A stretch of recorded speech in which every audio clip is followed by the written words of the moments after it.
Welcome Rockstar hopefuls to So You Think You Can Communicate, Ottawa CANHEIT edition. Very pleased, I'm James Covey, by the way, from the web team director from Dalhousie, and as someone who has previously sort of hopped the fence from communications to IT, I'm very happy once again to be hosting a session that bridges both those worlds. And this morning we have Mary Kathryn Roberts from Carleton presenting, and over to you, Mary Kathryn. Thank you, James. Just saying that it's a big group today, and I guess a lot of you want to be rock stars, which is awesome. But I have some news for you. So I'm MK. It's a lot easier to say than Mary Kathryn. You can all call me MK. And I'm not a rock star. I just want to state that for the record of any kind.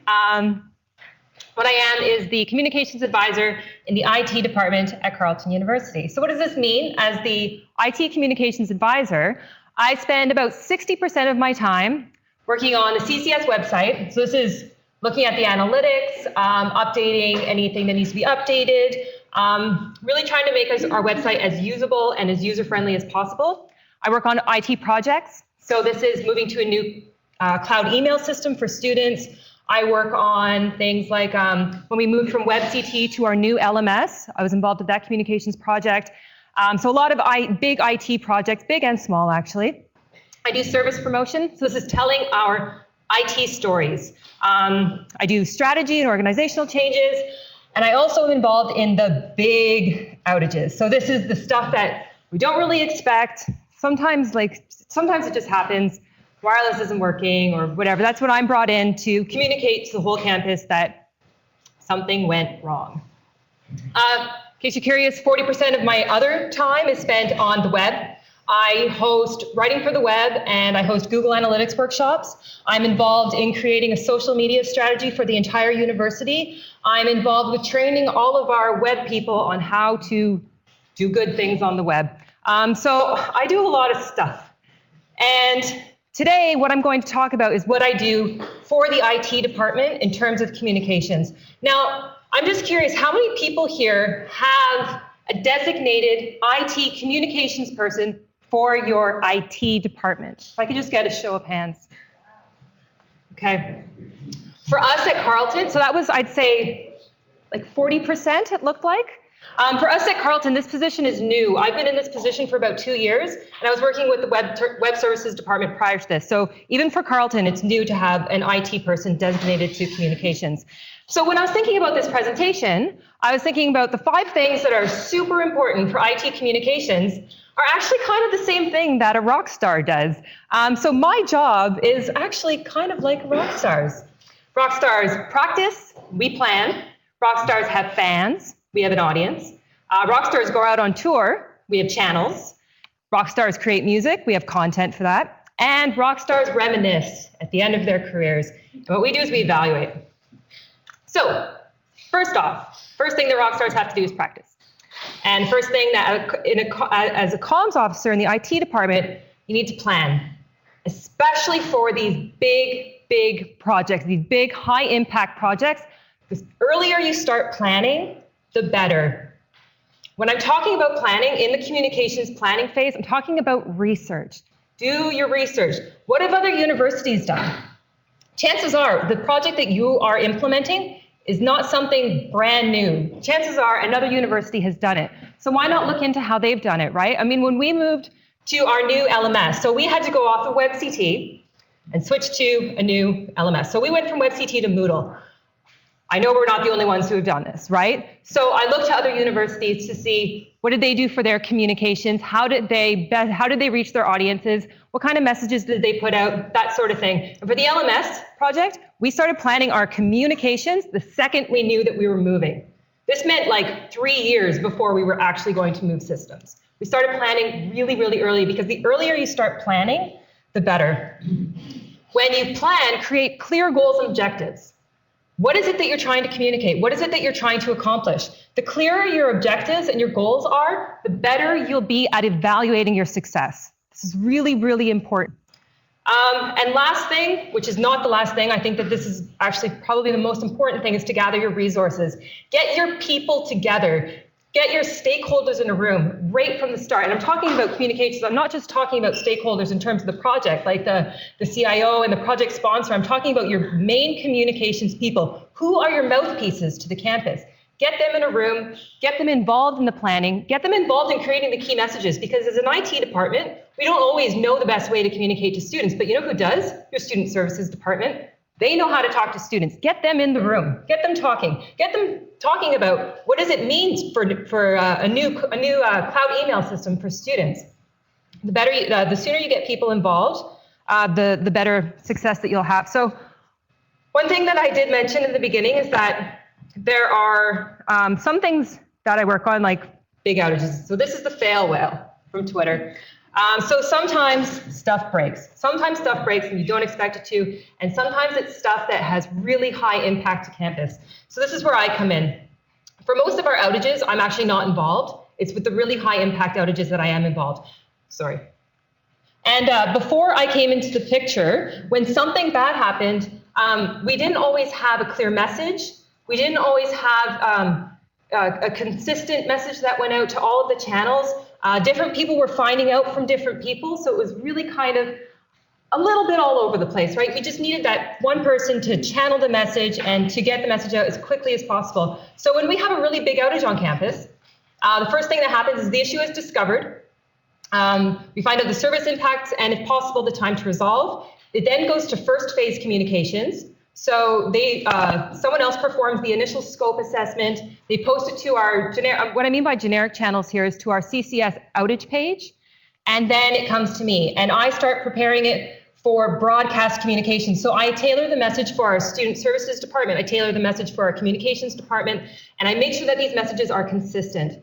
And then I hand it off in a nice little package and I give them exactly what they need to do. So they're not wondering, should I post it here? Should I post it there? I've told them where I've posted it, and I then put the onus on them to put it out on their channels, and they're communications experts as well. They know the channels that work for them. So this way, when something bad happens, the message gets out to the whole campus, clean, clear, consistent. We're all good. Here's a quote: "The secret is to gang up on the problem rather than each other." So when something goes wrong, now, instead of people saying, oh, the IT department, they did this, now that's so great. We heard about it as soon as it happened and we all worked together to get the message out. So everybody wins. So just as rock stars have fans, screaming loud fans, we also have screaming loud audiences sometimes. So our audiences, from an IT department perspective, the whole campus, right? I mean, we're talking students, we're talking grad students, faculty, admins, other IT people on campus. So the thing to think about with your audience is first to note their characteristics. So for each audience, kind of think about how your message will impact them based on their conventions, based on their predisposed ideas about the problem or the issue or the new service that you're putting out there. Next is to work with their timing and their schedule. So we know for students, we have good times and bad times to communicate with them, obviously, right? Work with these schedules. And we want to address potential questions and issues before they arise. So with this, you really just want to try to be proactive. So when we launched our new student email, we went with Microsoft in the cloud. And one of the potential issues that we saw or that we thought might come up is the issue of privacy. So as communications people, we worked a lot on drafting our messages on how to address these questions around privacy, because stuff like this can kind of blow up, right? If you don't address it, it can blow up in the media, and you really have to be prepared. Now, it's kind of interesting. I watched a presentation yesterday, and I'm sorry, I don't remember what it was called. I think it was digital ecology in the something. Sorry, I can't remember the name. But he was saying that 9% of people are concerned about privacy, which is really, really small, right? Only 9% of students are concerned about their privacy. And actually, when we addressed this in the Carleton email, we found it was actually probably a lot less than 9%, because We had no questions about privacy. We had like 2 people ask us about privacy, which was shocking. And we were so prepared. But better to be prepared, over-prepared than under-prepared, right? So for students, when I talk about characteristics, I'm just kind of thinking about the things that we need to think about when we're communicating to students. So some of the characteristics are, they're very resourceful, they're busy, they're stressed. They are interested in news that affects their day-to-day work. They're not interested in things that have no impact on their lives, right? And students relate better to conversational messages. Students are on social media. They don't like getting a lot of email. They like getting information from one spot. They are not listening during breaks. So during spring break, they're not listening to you at all.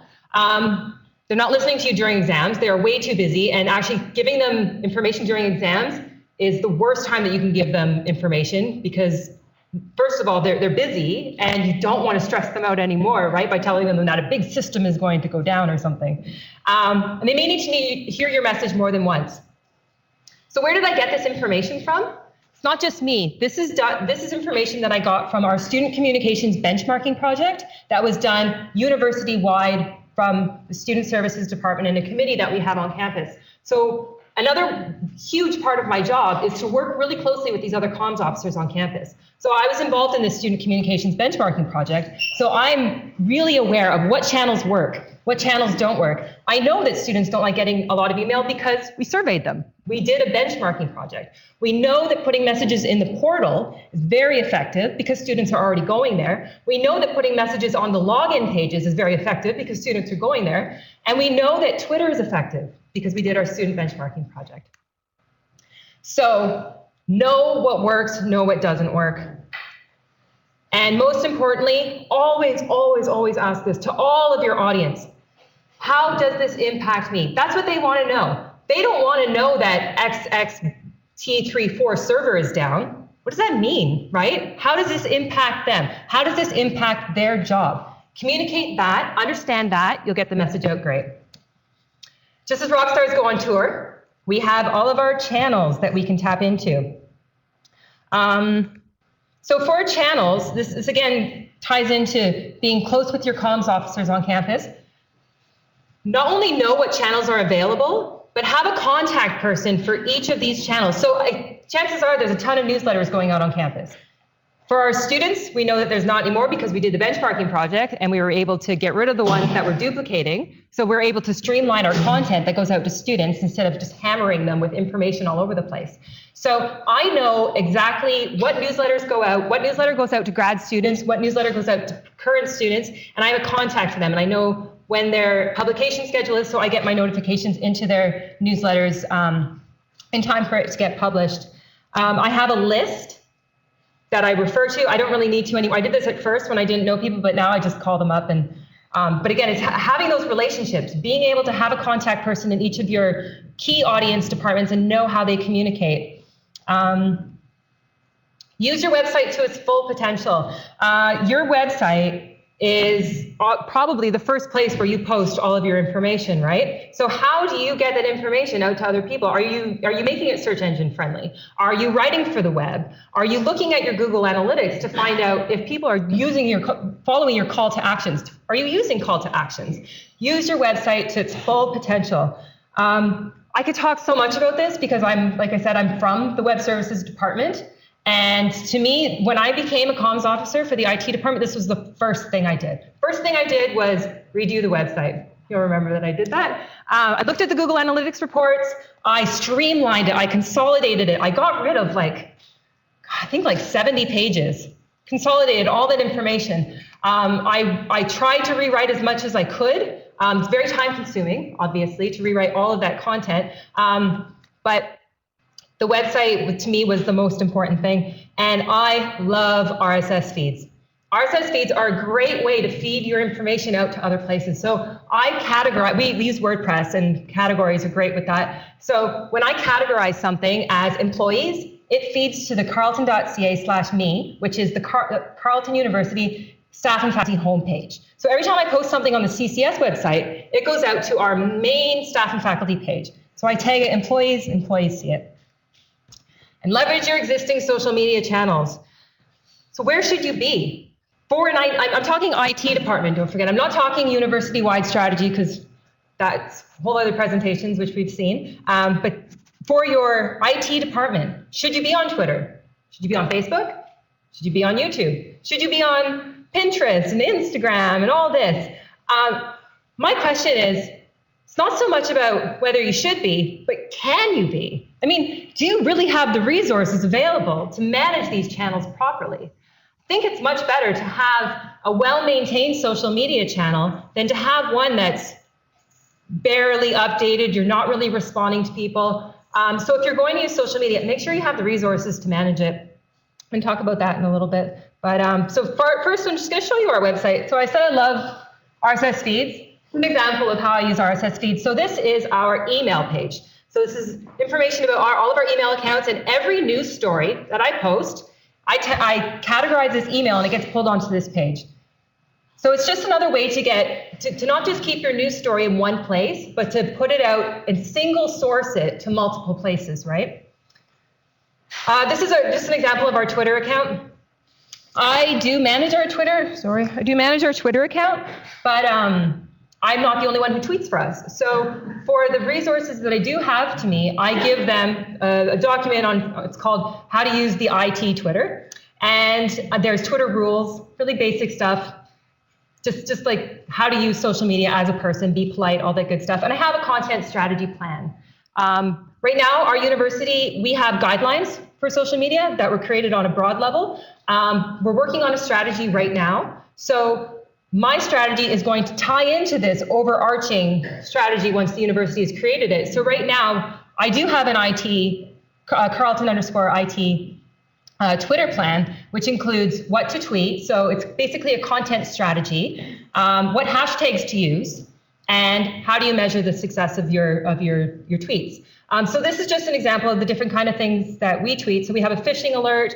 We have a question about we have a WebCT issue that was reported. We have just the stuff that you could talk. There's so much stuff that you can talk about in your IT department. So much stuff. It's so many stories. So much is going on. So I'm never short of content to talk about. It's not content that's the problem, it's resourcing that's the problem, really. Facebook. How many people here have an IT department Facebook page? 3, 4, 5? No. We don't. And I'm going to tell you why. Resourcing. I do not have time to manage it. I would love to have a Facebook account. I think it's a great way to get information out there. I do use, however, our current students, Carleton University current students Facebook account. And let me tell you, that account brings in more traffic than any other channel for students, for IT. Huge for students. So should I be on it? No, not necessarily because I can't manage it. Should I be leveraging the successful one? Absolutely. Absolutely, right? Use the channels that work. Don't necessarily have to go and create your own. If you already have those channels out there, use them. The thing I love about Twitter is I'm not so concerned about the number of followers I have. I'm more concerned about my mouthpieces, my communicators following me, because they're the ones who really push my information out, right? Same with Facebook. I just use Mike, who's wonderful in student services at Carleton. He's fantastic, and I shoot him a message. He puts it up on Facebook. I get the traffic to my site. Students are aware of what's going on. But if you are going to start a Facebook account, think about your audience. Are you going to make it generic in terms of, is it going to be broad audience, or are you going to target it to students? Are you going to target it to staff and faculty? Do staff and faculty want to hear your IT news on Facebook? I'm not sure. Have a content strategy. It just makes it easier to post your content for any social media channel that you're going to be using. Have a content strategy. Know who's doing what, just have resources able to manage it, and make sure that you're measuring your success, because you'll be putting a lot of time and effort into a social media channel. And if your measurements, if your evaluations are not showing that it's successful, you're wasting your resources, you're wasting your time. And I love this quote, Every time you add something, you take something away. You add another social media channel, you take away your resources that you could be spending on things that you know are working, especially if you don't have time to evaluate it. If you don't have time to evaluate it, you don't know if it's successful, you could be wasting your time. Every time you add something, you take something away. This is in terms of content too. I haven't talked about content yet, but every time you add more words, every time you add more therefore, however, how, in order to, you take away from the real message, the real words that you really want people to resonate with. Speaking of content, so every rock star needs their music, obviously, and we need content. I never, ever, ever automate content. I never post to my blog and have it feed to my Twitter account, ever. Why? Because they're two different channels. They're two different messages. What works for the web, not work on social media. What works in print doesn't work on the web. You have to rewrite your content for the channels. And if you don't have the resources to do that, chances are you don't have the resources to be managing it properly in terms of evaluating it and measuring the success of it. So if you don't have time to rewrite the content for the specific channel, maybe you shouldn't be on that channel. For content, keep it simple. I learned this in my technical writing program. Get rid of any words you don't need. And when it comes to technology, make it as easy to understand as possible. Get rid of all those technical jargon words. This is actually one of the biggest problems with not having a comms officer in your IT department is that you have very technical people writing for a non-technical audience. And it's hard to do. It takes time. And it takes time to simplify it. It takes time to make things simple and clean and concise and targeted to your audience. Use pyramid writing. So pyramid writing, basically when you put the most important thing at the top, details at the bottom. Use lists. I love lists. I love top 5. 5 things, 5 ways to become a communications rock star. Whenever you're going to use lists, my biggest pet peeve, again, it's just from my technical writing experience, use parallel constructivism. This means if you're going to start with a verb, start every bullet with a verb. If you're going to start with a noun, start every bullet with a noun. Really simple, but if you do that, your writing's going to come off a lot more professional. And so here's an example of parallel constructivism and simplifying, getting the message out. I don't think I need to say anything else about that. And here's a real example of pyramid writing. So we just had an outage, or it was going to be an outage over the weekend, where we were upgrading. Sure, other people have done this, or will be doing this if you're on Microsoft. We went from Office 365, we went from Live at EDU to Office 365. We were really lucky because we didn't use SkyDrive and Messenger for those of you who are making this transition, so the communications on this was a lot easier. But we did have to communicate to campus that we were upgrading. So we put the who, the when, and the what first. How does this affect you second? Some details and some background info. So this is just an example of using pyramid writing. The ability to simplify means to eliminate the unnecessary so that the necessary may speak. Get rid of all that stuff you don't need. One thing that I talk about a lot is the difference between benefits and features. What do people care about more? Do they care about a feature, or do they care about what that feature is going to do for them? So simplify that. Don't talk in detail about the features of the IT project. Talk about the benefits. Talk about how this affects your community. Last thing, just as rock stars sit back and reminisce about the good old days, we do this too by evaluating. So as I mentioned in planning, you really need to think about how you're going to evaluate your communication strategies right at the beginning. The clearer your goals and objectives, the easier it's going to be to evaluate the success of these projects.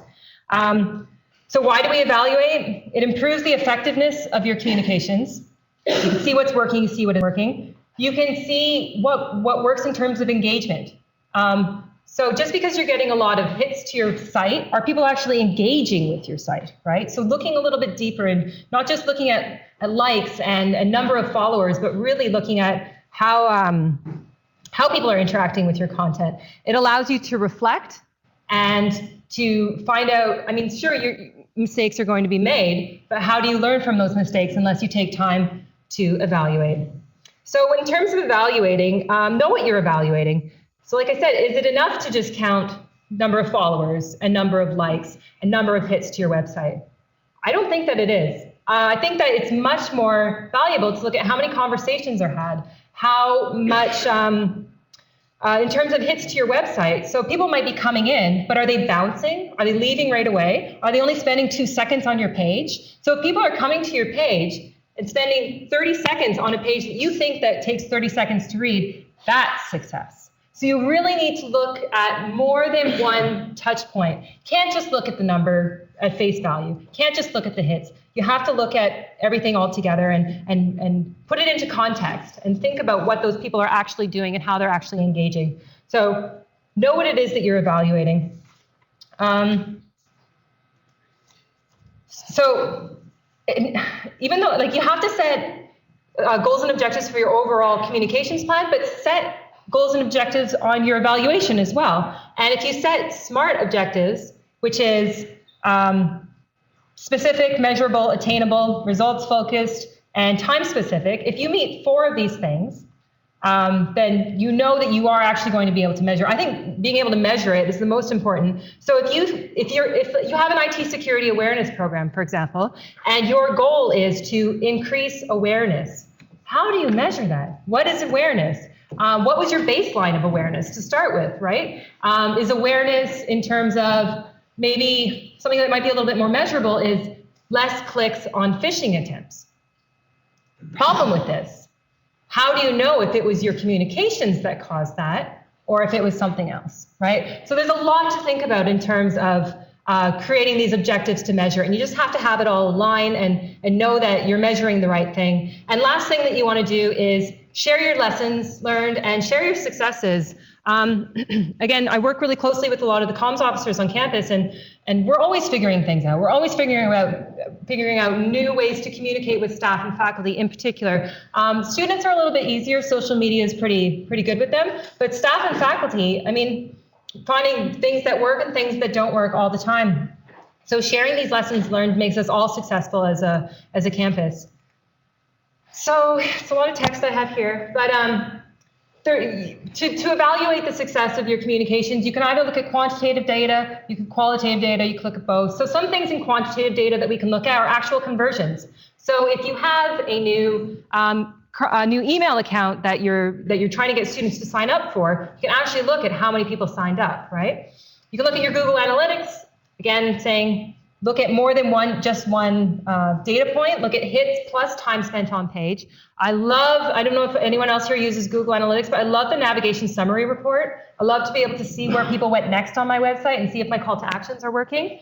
Put out some surveys. You can count subscribers, followers, and likes. I'm not saying don't. I mean, it's another touch point, right? But just don't base all of your evaluation on that. Facebook Insight is great. The metrics in Facebook. The metrics in YouTube are great.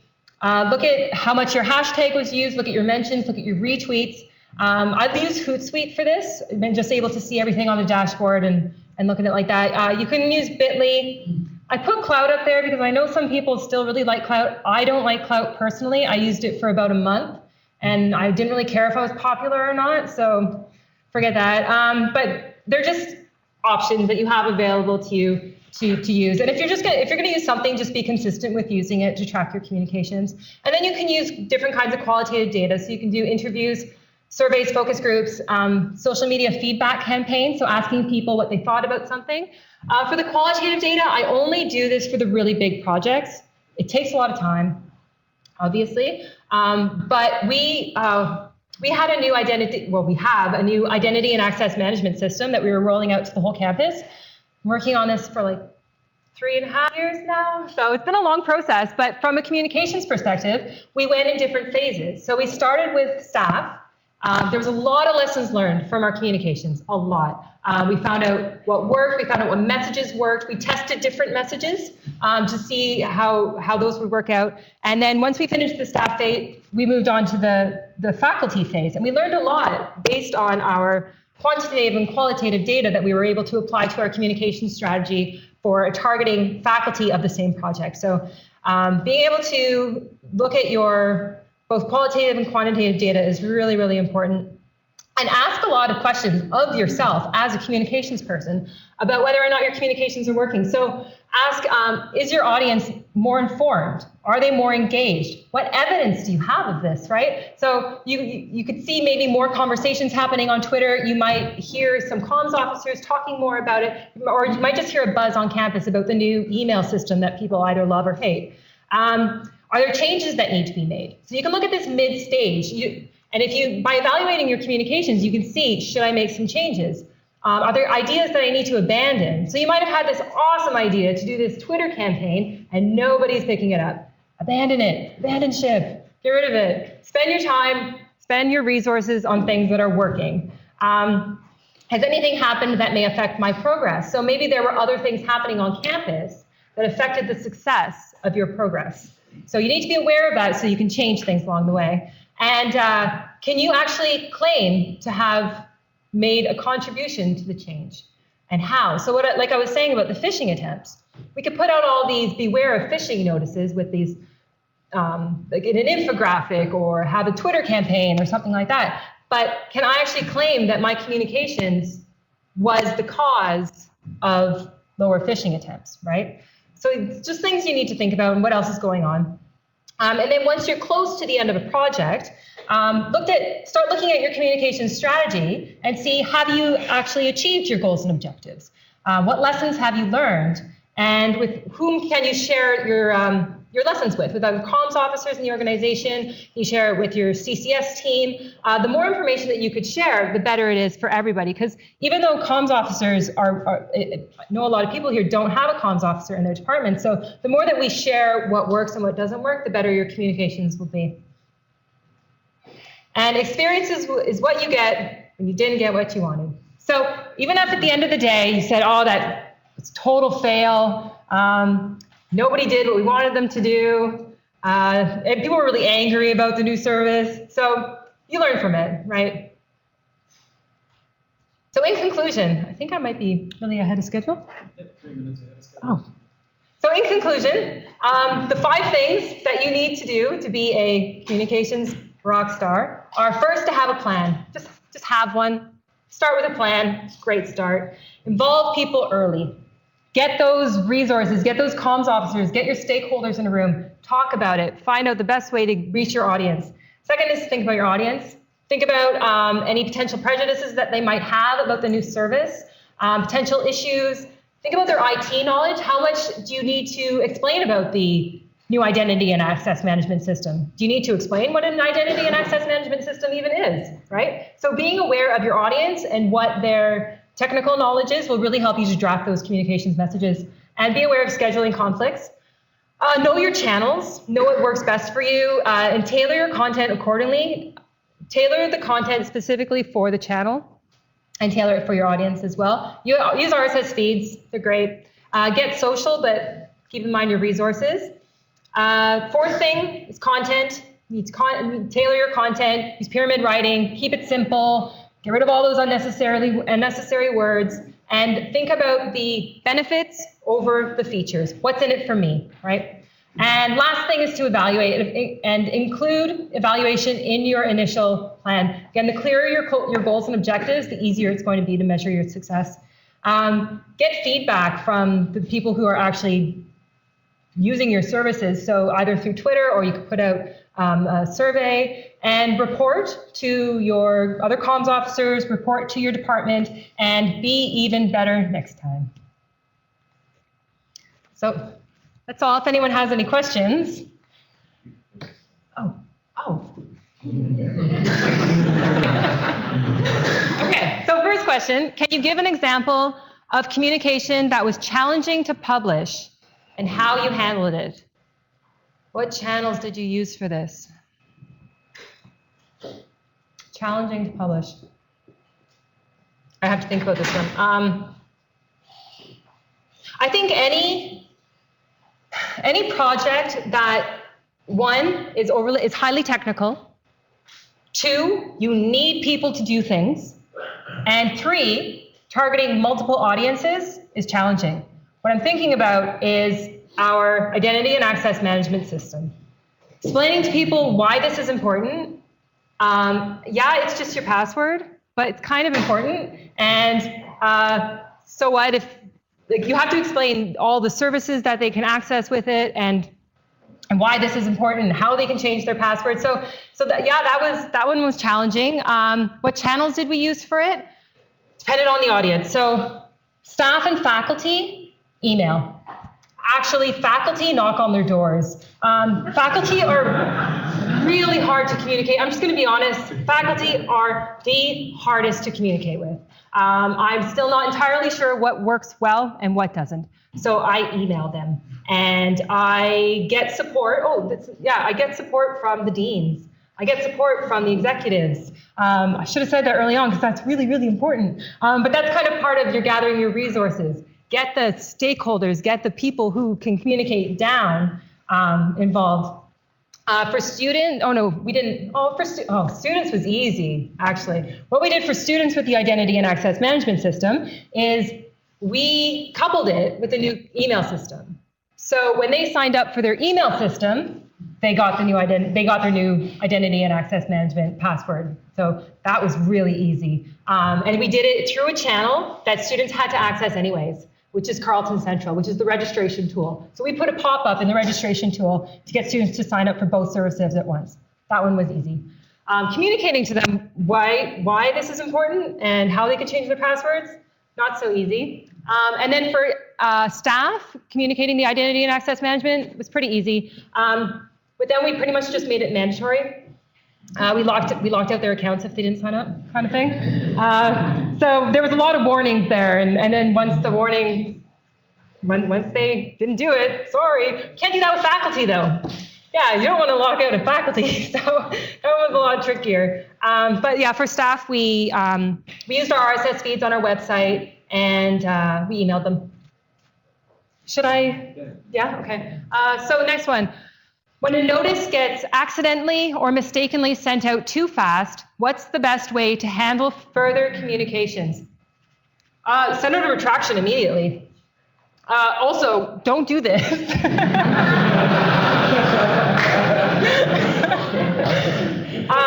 Always be sure about what you're publishing before you hit publish. But I mean, this kind of stuff happens. And if it happens on Twitter, what I would do is I would send out a retraction saying, oops, my bad, kind of thing. It's Twitter, so you want to keep it fun, and then say what you did wrong, and then do that. But then I always delete the tweet, because you don't want people to just find it.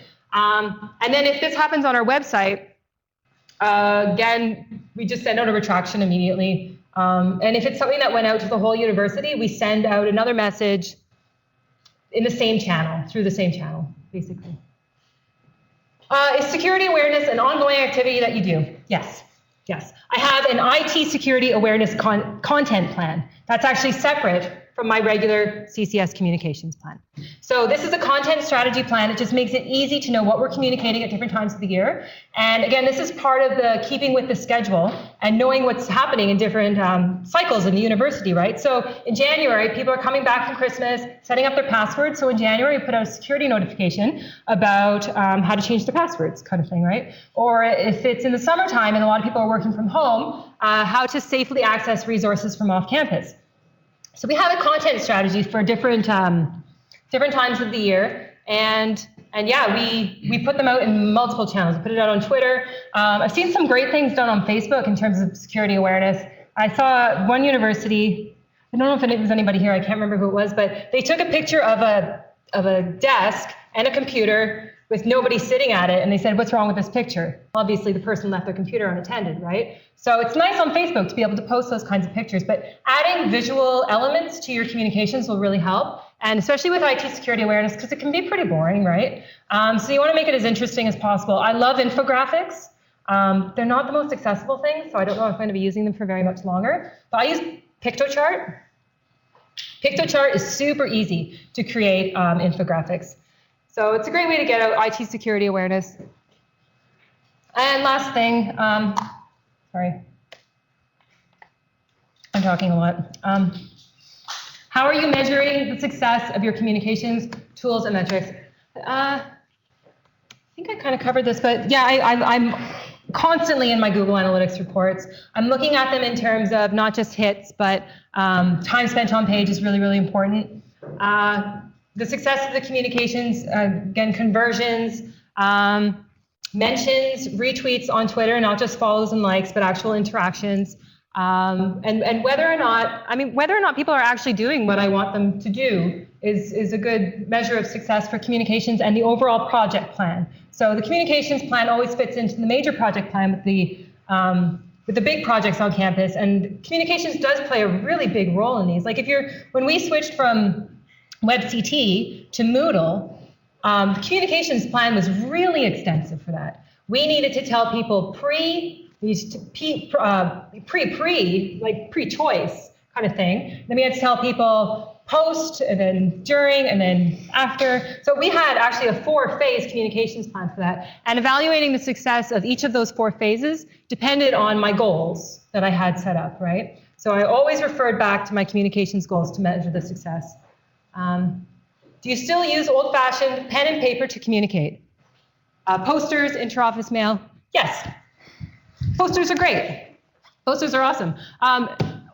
They're only great, actually, if you put them where people see them and the right audience sees them. So, for example, if something's happening in the computer labs, if we're getting new software on them, or things that students need to know about, we'll put the posters in the computer labs, right? When we had the new identity and access management system and we needed staff to sign up, I was saying that we sent them emails, but we also sent them postcards in the inter-office mail.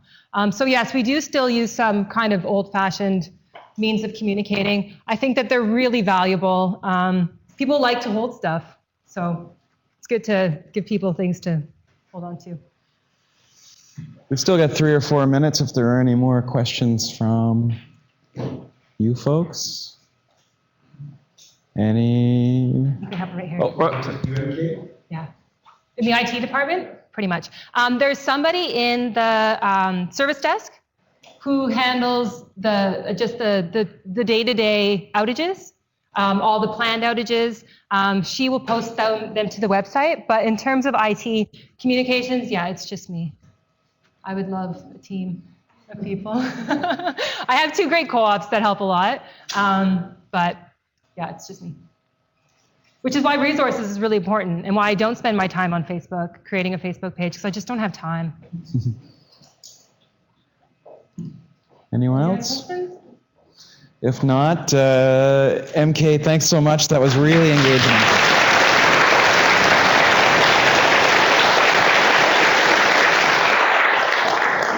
See you all at lunch.